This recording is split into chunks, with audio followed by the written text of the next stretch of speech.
Entonces, vamos a iniciar con el tema 5, que es archivos. Dice, bueno, el objetivo del tema, el alumno comprenderá la organización básica de los archivos, las operaciones que se pueden realizar sobre ellos y su representación en diferentes medios de almacenamiento secundario.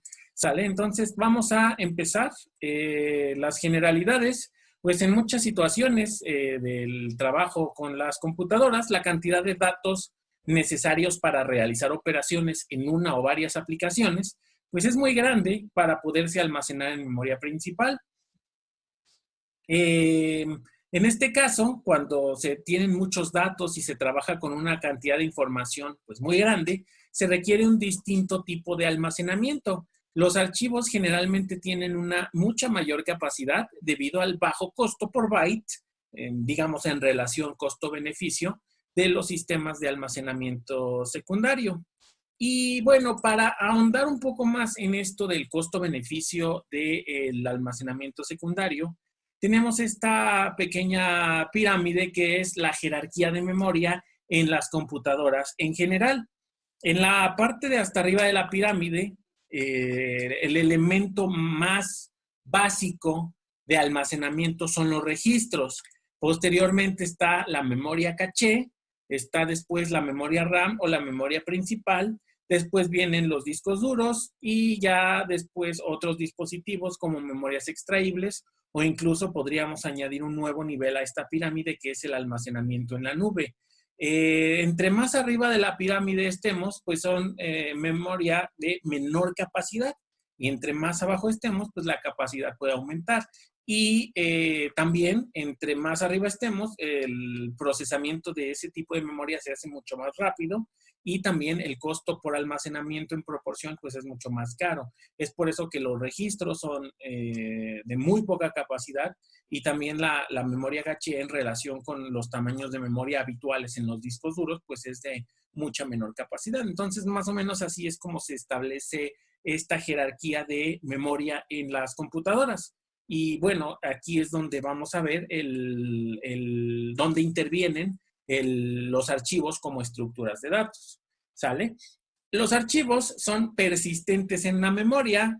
Si se apaga la computadora, se pierden los datos de memoria principal, todo lo que teníamos en memoria RAM se va, mientras que la información almacenada en memoria secundaria pues se mantiene por un tiempo indefinido. ¿Sale? Todo lo que se almacena en dispositivos de memoria secundaria, pues ahí se queda.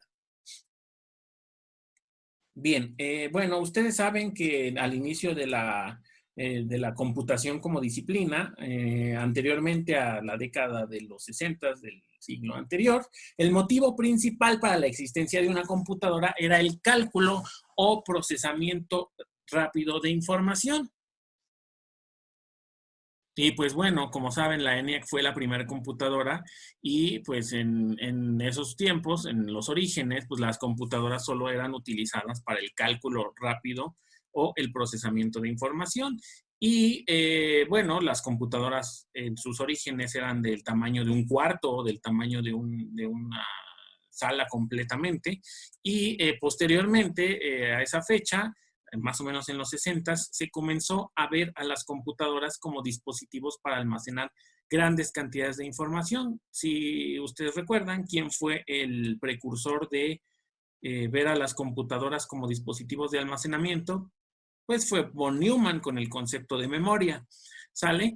Ahora, si lo pensamos, el día de hoy, en la actualidad, pues sigue habiendo supercomputadoras y esas supercomputadoras siguen siendo prácticamente del tamaño de un piso o del tamaño de un cuarto y sus propósitos principales pues es el cálculo rápido de información. O sea, ese concepto como tal pues no se ha perdido del todo, pero bueno, nosotros como usuarios comunes usamos a las computadoras, entre otras cosas, pues para almacenar información, para guardar todos nuestros archivos o guardar todas las cosas que utilizamos en ellas.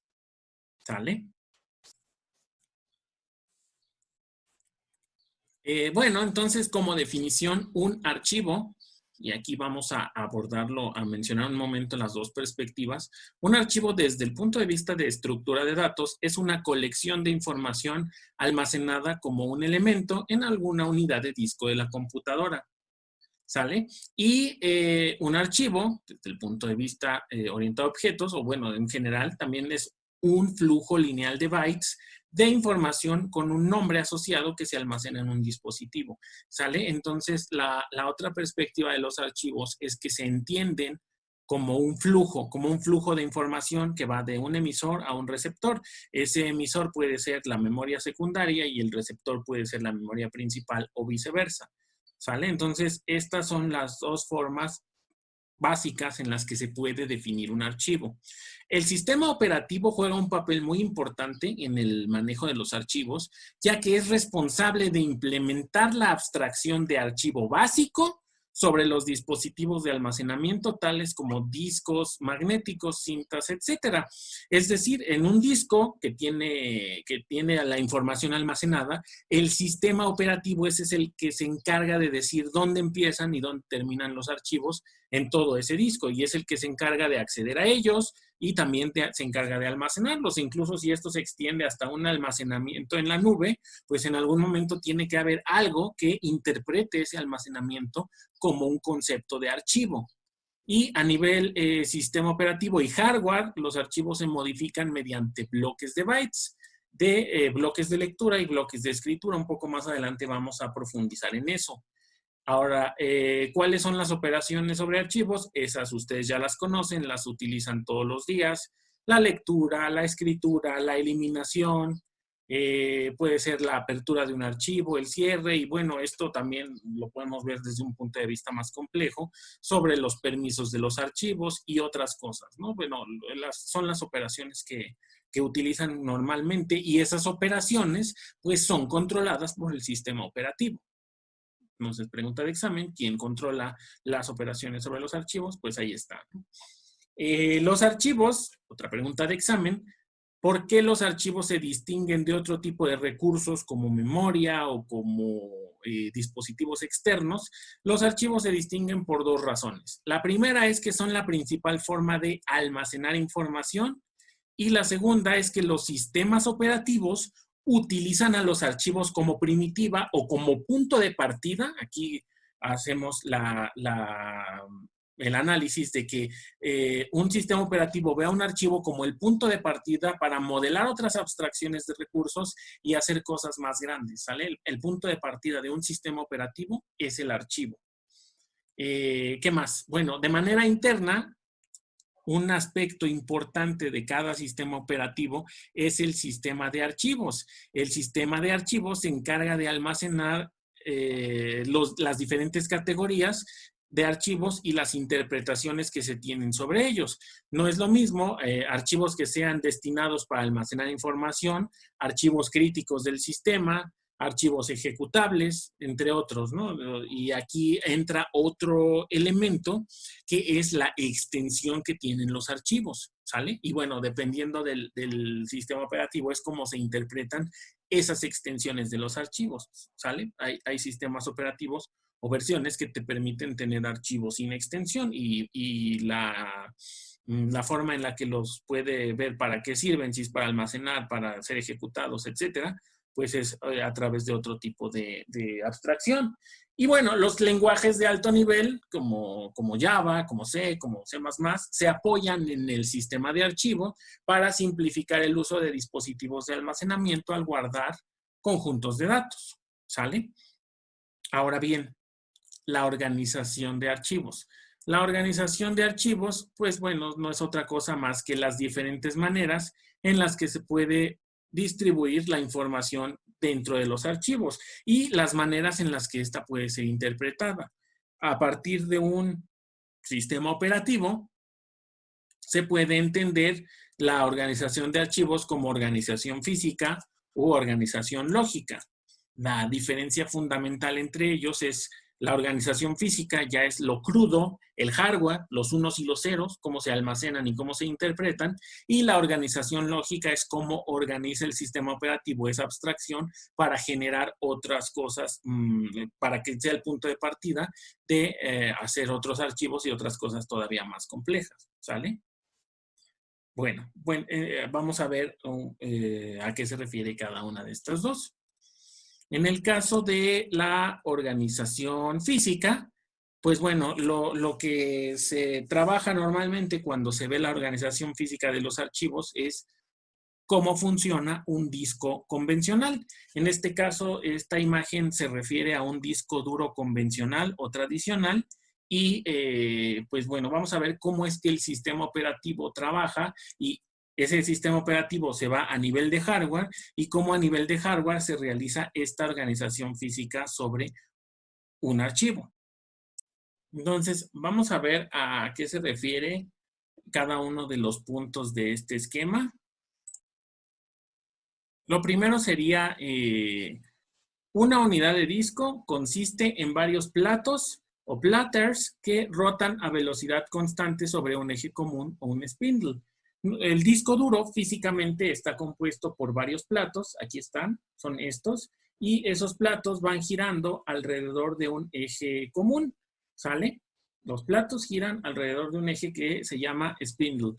La superficie de cada uno de estos platos o de cada uno de estos subdiscos está cubierta de material magnético. Ese material magnético es el que, de acuerdo a los polos que tenga, se puede ir interpretando y generando los unos y ceros.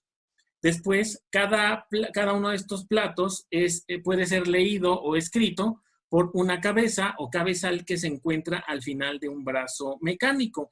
Estos brazos, que están a final de cuentas en otro eje, al final tienen un cabezal, que el cabezal se posiciona sobre la superficie magnética de los platos y hace las operaciones de lectura y de escritura.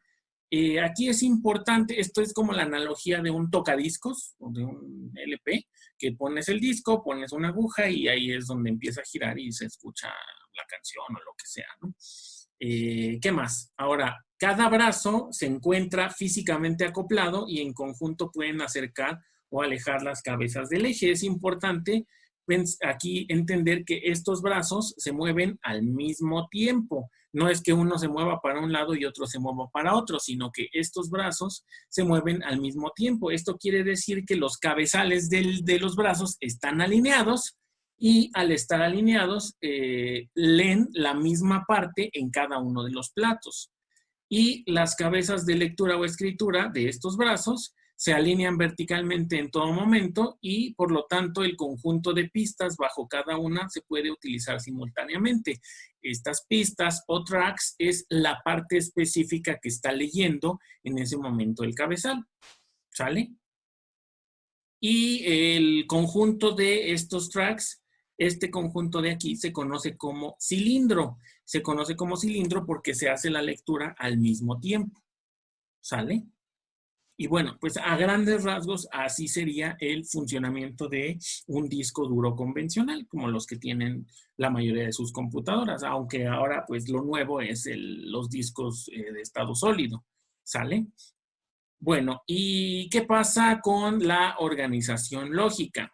Bueno, es importante aquí puntualizar algunas cosas. Lo primero es que en memoria principal, cualquier byte puede procesarse en velocidades aproximadas a una fracción de microsegundo. Los dispositivos físicos o de almacenamiento secundario son más lentos en su acceso debido a que cuentan con partes móviles.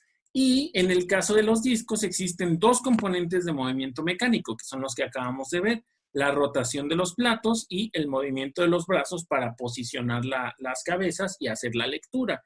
Estos movimientos mecánicos, bueno, una vez que estas cabezas se encuentran en la posición correcta y llegando al sector que les corresponde o al bloque, la lectura o escritura de grandes cantidades de datos puede hacerse de forma rápida. ¿Por qué dice que la lectura de grandes cantidades de datos puede hacerse de forma rápida? Porque lo hacen a través del cilindro, ¿sale?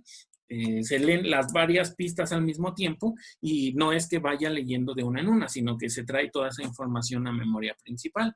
Incluso ya en términos finos de milisegundos, es común que sea más tardado el movimiento mecánico del brazo para posicionar el cabezal que el proceso de examinar esa información. Una vez que el brazo se posiciona, pues se hace la lectura y es más tardado posicionar el cabezal que hacer la lectura de la información.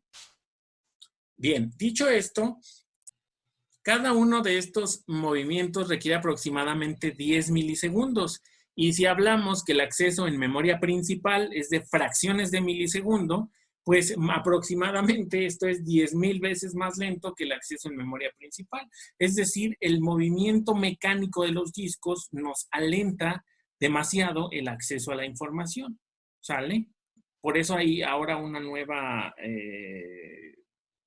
digamos, una nueva manera de entender el almacenamiento con los discos de estado sólido, pero bueno, eso ustedes lo van a investigar de tarea.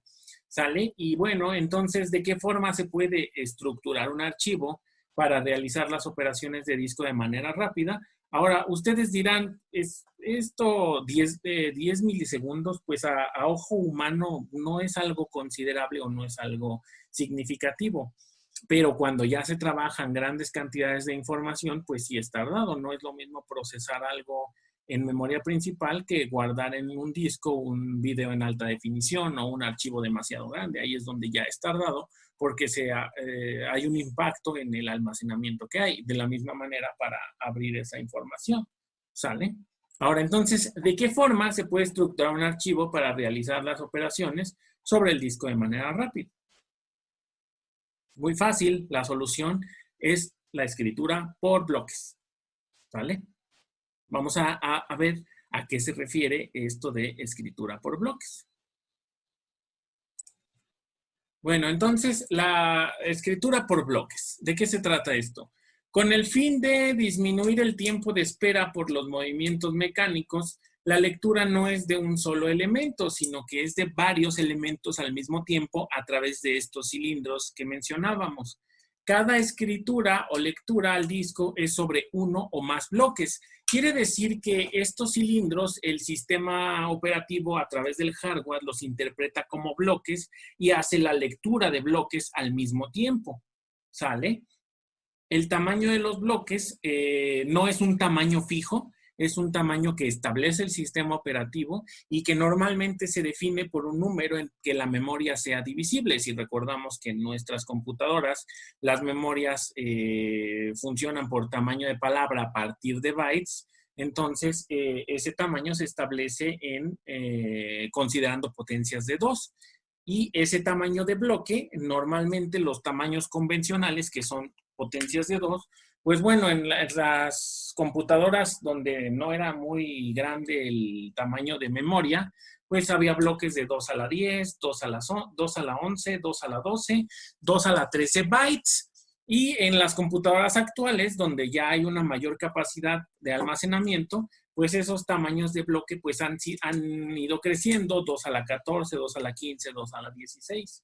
¿Sale? Pero siempre estableciendo en potencias de 2 para que esos bloques puedan ser divisibles entre la memoria y no haya bloques de menor tamaño. Entonces, en este caso, al dividir la memoria en bloques, siempre van a ser bloques del mismo tamaño. ¿Sale? Y bueno, aquí vamos a ver para poder hacer un ejemplo. Dice, considere las siguientes equivalencias para el correcto manejo de la memoria.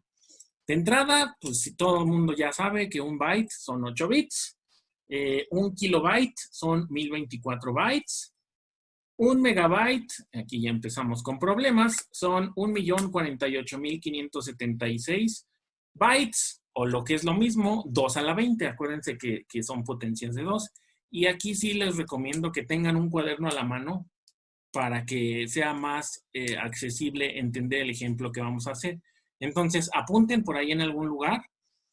Un megabyte igual a 1,048,576 bytes o un megabyte igual a 2 a la 20 bytes.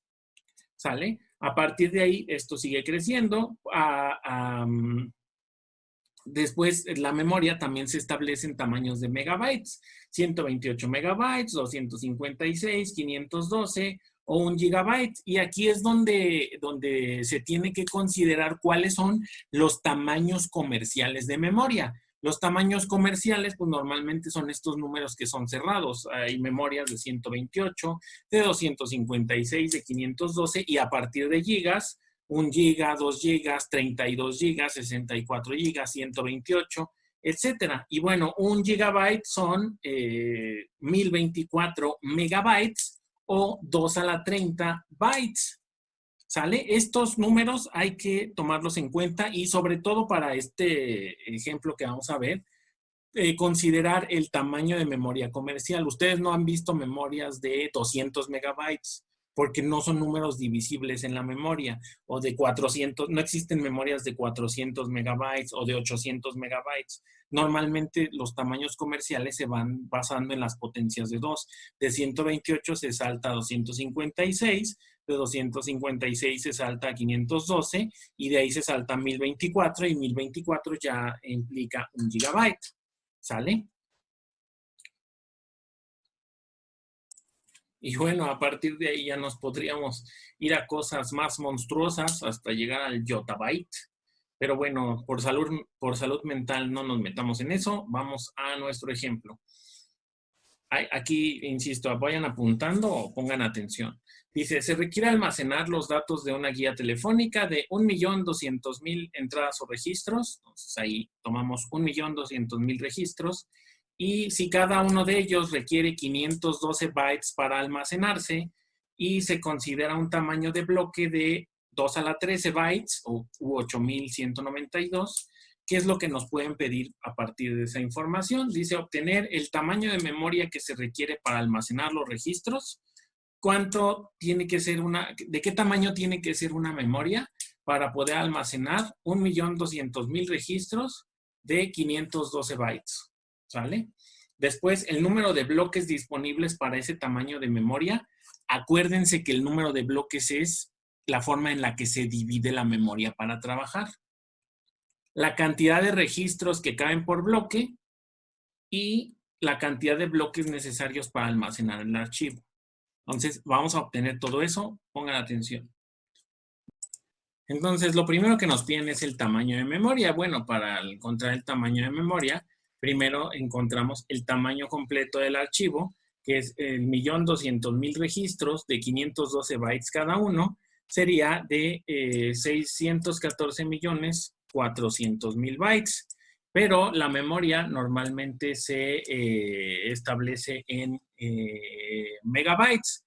Entonces, para saber cuántos megabytes son, tendríamos que dividir esa cantidad de bytes, 614 millones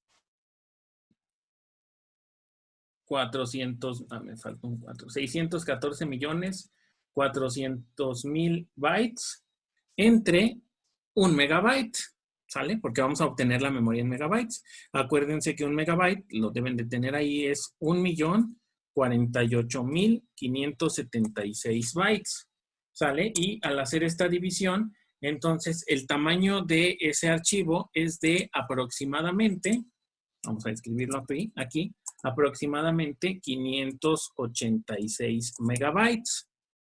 ¿Sale? Y bueno, pues ese